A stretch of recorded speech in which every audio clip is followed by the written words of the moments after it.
Over here at my sister-in-law's house, and she's been complaining about her air conditioner not getting cold enough. Well, I'm just going to give you a couple little tips that you can check on that everybody seems to overlook. Well, number one, of course, you want to clean the filter. You can do this in the kitchen sink or outside of the garden hose. But where the biggest problem is, these filters will catch a lot of stuff, but it won't catch the small particles. This is the thermostat. What's the name of it? I can't believe I can't remember the name of this thing. This right here, I know somebody can help me with the words on this, but it's the thermostat. There's another name for it with a window unit. But with this one, you can see it's got those little bitty small fine holes in there, which it draws air across there to tell it when to kick the compressor on or not. And then plus, you'll see a bunch of dust and dirt that are stopping up some of the coils. Anywhere where you see there's dust and dirt blocking some coils, that means it's not getting good airflow.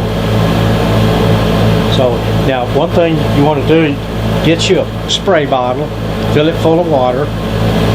Now it doesn't take a lot. Now the inside unit you want to leave on because you're not going to be forcing that much water in there because you need some, and you don't want to, most people don't have an air compressor.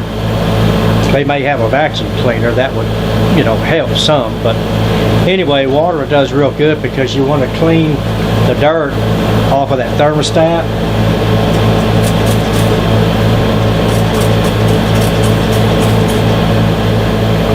And then after you get that done, then you want to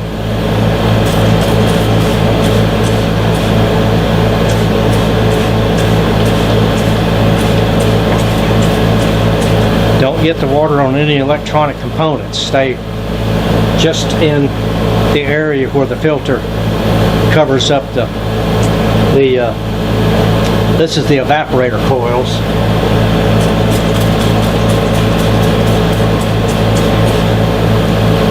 Okay, and then let that run for a few minutes.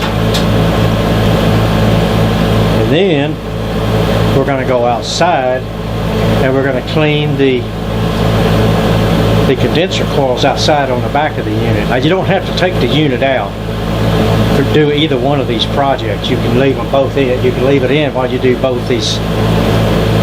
You might want to call it a maintenance thing. Hey, the unit's off. Now let's go outside. We're out here on the condenser coils.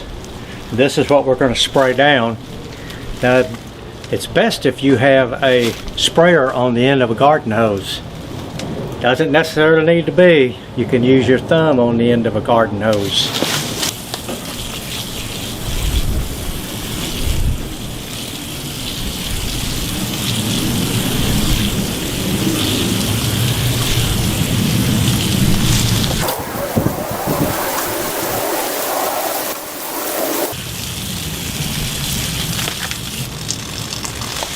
The professional AC guys usually leave it running because they know exactly how much water pressure to put on those coils.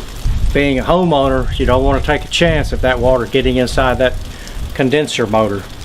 So the best thing to do is turn it off. As soon as you get through spraying it down, you can turn it right back on.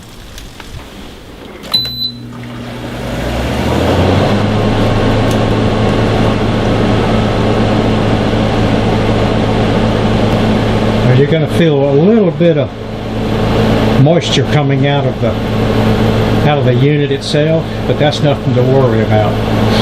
Now you want to put your filter back in.